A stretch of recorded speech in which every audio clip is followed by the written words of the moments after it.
April 27th, 1805. Tripoli, North Africa. William Eaton, his small force of 8 Marines, and his Arab mercenary army are fighting for control of Derna. Cannon fire from the 3 Navy ships overpowers the enemy guns on the water battery. But in the hills just east of the city walls, Eaton's small army is under increasingly heavy gunfire. Outnumbered 10 to 1, Eaton must be decisive in his commands.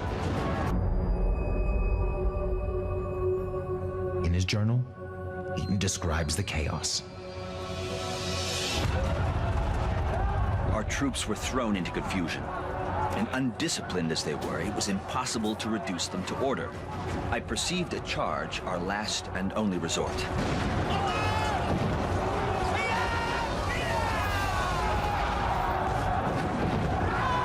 Eaton and Marine Lieutenant Presley O'Bannon are in the lead as their army charges across open ground towards the fortified walls of the city.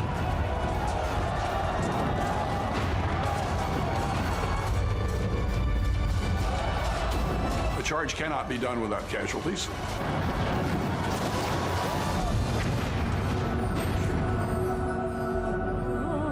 A musket ball slams into Eaton's left arm, shattering his wrist.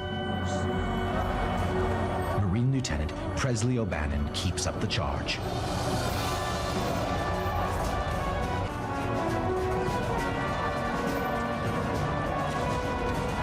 The Marines storm the water battery.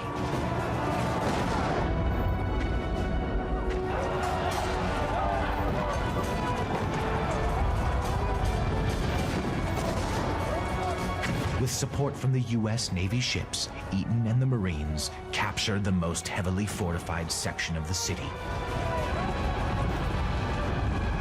In the moment of conquest, O'Bannon plants the American flag. Hamet and his army of several hundred Arab cavalry charge into the southwestern side of town. With almost no opposition, they seize the governor's palace.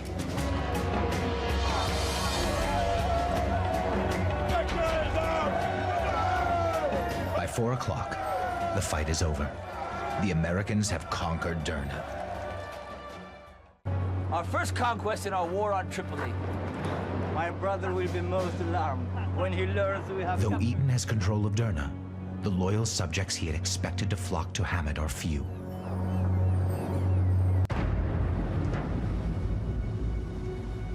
"12 days after Eaton has taken power in Derna, Yusuf's army arrives on the outskirts of the city.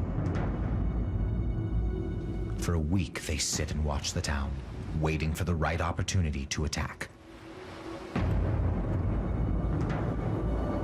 Then, on May 14th, Yusuf's army launches into battle. A large force on horseback charged right into the heart of the city. They knew if they did that, this insurgency would be over.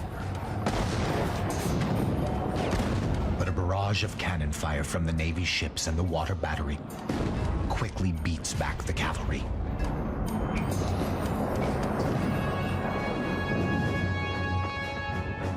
Eaton and Hamet are again victorious.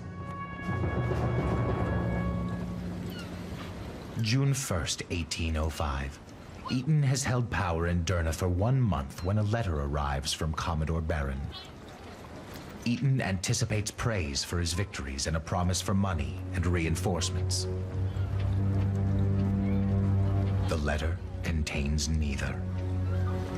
The want of those qualities so essential in the character of a prince contending for his throne is a serious obstacle to the advancement of his cause. His Excellency must be explicitly informed that our supplies of money, arms, and provisions are at an end. Eaton is crushed. He has tasted victory. Now, his plan to free the Americans in Tripoli is falling apart.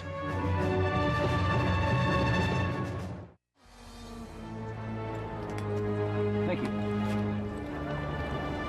In another letter, The Commodore of the Naval Fleet orders Eaton to immediately withdraw his men and evacuate Derna. It is the end of Eaton's mission.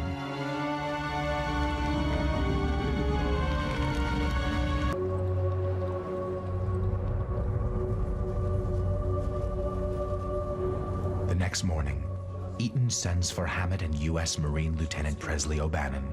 Gentlemen. Sir. I have most distressing news. Eaton tells them of Lear's treaty and their orders to evacuate the city. We have been robbed of a just and honorable victory. This cannot be. There must be some Asma, Hamet is devastated. break your promise. It's not to cooperate with me, but with my enemy. All Hamet's hopes for regaining the throne are gone.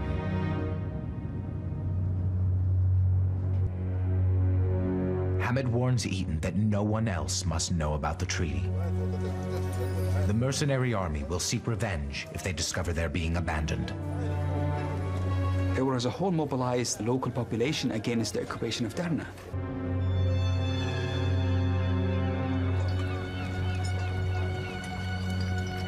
At 10 p.m., Eaton and O'Bannon begin ordering the Christian soldiers and Hamet and his entourage to the wharf. Eaton watches as his men climb aboard the landing boats and row out to the U.S. Navy ship Constellation. Eaton is the last to leave. In his journal, Eaton describes the moment he abandons his mercenary army. I stepped into a small boat and had just time to save my distance when the shore, our camp, crowded with the distracted soldiery and populace. Some calling on the Basha, some on me, some uttering shrieks and execrations.